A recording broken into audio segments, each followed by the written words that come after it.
दोस्तों, अपने राधे कृष्णा चैनल में हम आप सबका हार्दिक स्वागत है। आज मैं जगन्नाथ व्रत कथा, कुछ बहनें हमारी पूछी हैं कि जगन्नाथ व्रत कथा आप उसमें डालिए। तो जगन्नाथ जी का पूजा ये चैत्र या बैसाख महीना में जब भी सोमवार का दिन आए उसी दिन करना चाहिए। तो उसका विधि तो मैं पहले ही बता दी हूँ कि वो किस विधि से करा जाता है। बेंत का पूजा होता है।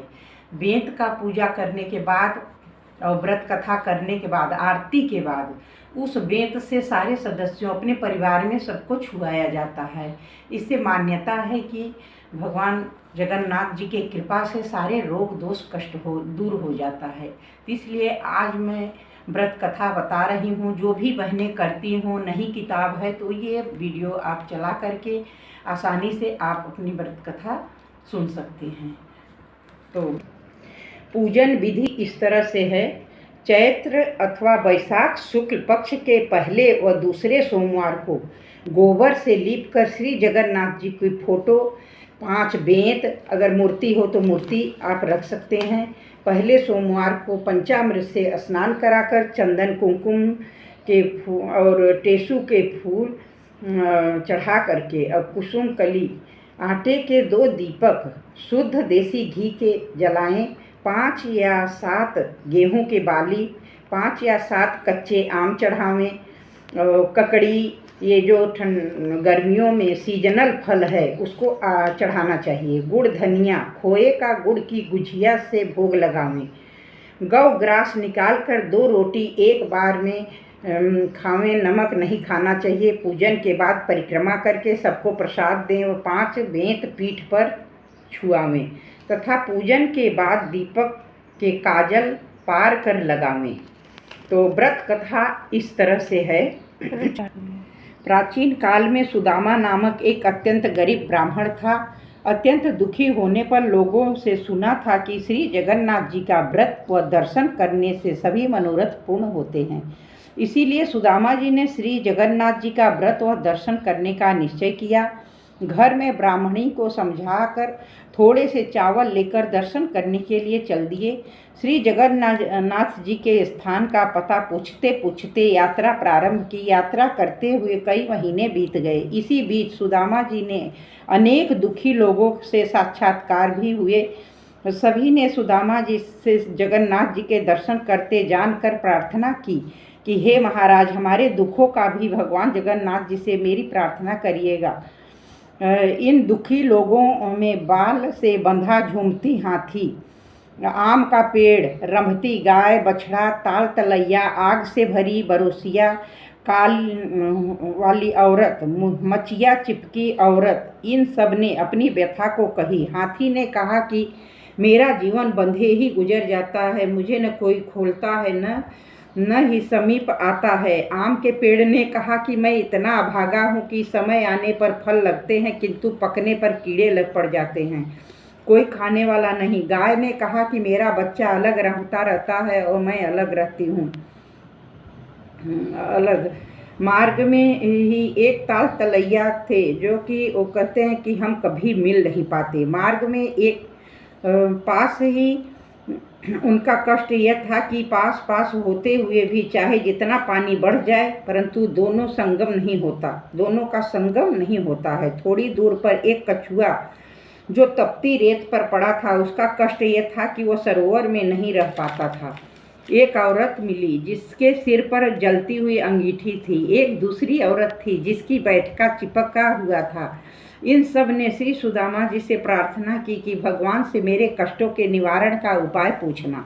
श्री सुदामा जी सबके कष्टों का विचार करते तथा भगवान का स्मरण करते हुए यात्रा करते रहे। कई महीने बीतने पर वो श्री जगन्नाथ जी धाम के करीब पहुँचे। भगवान ने सुदामा जी की भक्ति जानने के लिए एक जलते हुए भार के समीप खड़े हो गए। रास्ते चलते चलते सुदामा जी उसी भार के समीप आए और देखा कि जलते हुए भार के समीप ही एक व्यक्ति खड़ा है। सो वहीं रुककर पूछा, भैया जगन्नाथ जी यहाँ से कितने दूर हैं? मनुष्य रूपी भगवान ने कहा कि आप जगन्नाथ जी के समीप ही खड़े हैं। सुदामा जी ने कहा, भैया तो फिर वह रास्ता बताओ कि जिससे होकर मैं जल्दी जगन्नाथ जी के दर्शन कर सकूं। भगवान ने जलते भार का मुंह दिखाते हुए कहा, किसी रास्ते से शीघ्र ही दर्शन होंगे। सुदामा जी ने कहा, यह तो आग से तप रहा है। मनुष्य रूपी भगवान ने कहा, संसार भी तो अनेक प्रकार के दुखों आपको सहे भगवान को कैसे पा सकते हैं। सुदामा जी मनुष्य रूपी भगवान के गूढ़ वाक्यों को समझकर झट से धोती लंगोटा एक सी कर भक्ति व विश्वास से भरे भार में घुसने के लिए तैयार हो गए। ज्यों ही सुदामा भार में घुसना चाहा कि भगवान ने रूप बदल कर हाथ पकड़ लिया तथा दर्शन देकर अपने स्थान को ले गए। भगवान ने अपने धाम में सुदामा का बड़ा आदर सत्कार किया। सुदामा जी भक्ति और प्रेम में मगन होकर कुछ दिन निवास किया। फिर ब्राह्मणी की याद एक दिन भगवान से मार्ग में मिले हुए लोगों की व्यथा को बताया। इनमें हाथी तो पूर्व जन्म का कायस्थ है, इसने दूसरों से लिया है, अपने से कुछ दिया नहीं, सदा दूसरों को फंसाकर मस्त होता रहा है। अतः इस जन्म में मस्त हाथी हो बंधन में पड़ा है। अतः उसके दोषों को बताकर ये मेरे 5 बेत उसको मार देना, इससे वो पाप से छूट जाएगा। आम का पेड़ पूर्व जन्म का कृपण था, दूसरों से अनेक प्रकार के धन सामग्री ग्रहण करता था, किंतु स्वयं देने के समय कृपण होता रहा। अतः खाते समय इसके फल में कीड़े पड़ जाते हैं, इसीलिए इसके भी 5 बेंत मार देना, इसका भी पाप दूर हो जाएगा। कछुआ जो पूर्व जन्म में लोगों को हरा भरा देकर जलता रहा है, इसी स्वभाव से दोष से जल नहीं प्राप्त होता है, तपता ही रहता है, इससे भी 5 बेंत मार कर जल में छोड़ देना, ये सुखी हो जाएगा। गाय दूसरे जन्म की तो नहीं है, वह माँ की गोद से बच्चों को अलग करती रही, अतः इसका बच्चा अलग रंभाता रहता है, इसके भी 5 बेंत मारकर गाय बछड़ा एक पास कर देना। ताल तलैया जो पूर्व जन्म की देवरानी जेठानी है, जो एक दूसरे का वापन लिया है, दिया नहीं है, अतः मिलन नहीं होता, उमड़ घुमड़ कर रह जाती हैं। 5 चुल्लू पानी एक दूसरे में डालकर 5 बेंत मार देना, मेल हो जाएगा। जलती अंगीठी सिर पर रखने वाली औरत ने पहले समय में रोटी बनाई, किंतु तवा जलता ही चूल्हे के सिर पर रहने दिया, उतारा नहीं है, अतः उसके सिर पर तपता रहता है। 5 बेंत मारकर उसके सिर से अंगीठी अलग कर देना। मचिया वाली औरत ने पहले समय में बहू होकर सास ससुर जेठ जेठानी के सामने खाट पर चढ़ी बैठी रही, उतरी नहीं है, इसी से मचिया पे चिपकी रहती है। 5 बेंत मारकर मचिया से अलग कर देना। इसी प्रकार सभी के दुखों का निवारण पूछकर सुदामा जी ने भगवान से विदा मांगी। लौटते समय सुदामा जी ने सोचा कि बड़ी बेटी से भी मिलता चलूं। उसके ससुराल पहुँचे, इसी बीच जगन्नाथ जी के व्रत का सोमवार पड़ गया। सो बड़ी बेटी से थोड़ा गुजिया बनाने को कहा तो धन के घमंड में भरी बोली, यहाँ से ढकोसले आदि नहीं होते हैं, भगवान कहाँ है, बेकार का दिखावा दूसरी जगह करो। यह सुनकर सुदामा जी दुखी होकर बड़ी बेटी के घर से छोटी बेटी के घर चले।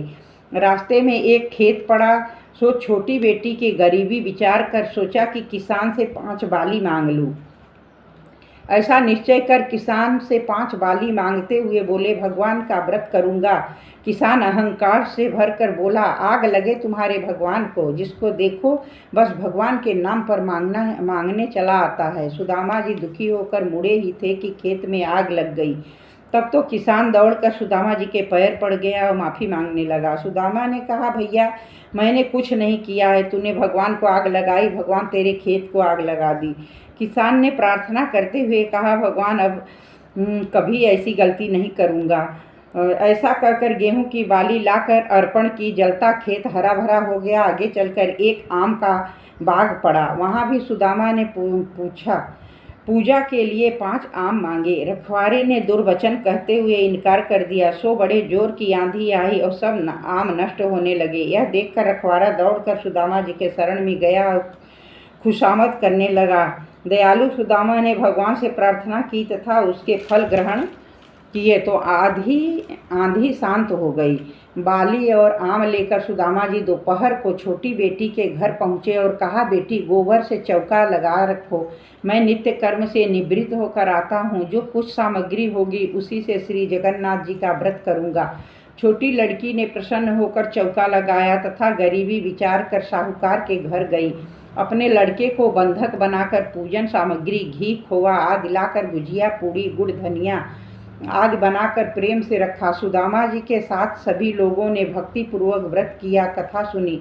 ज्यों कथा समाप्त हुई त्यों बंधक लड़का भी प्रसाद लेने आ गया। लड़की ने बेटे को देखकर नाराज होते हुए कहा कि तुझे तो मैं बनिया के पास छोड़ आई थी, तू यहाँ कैसे आ गया?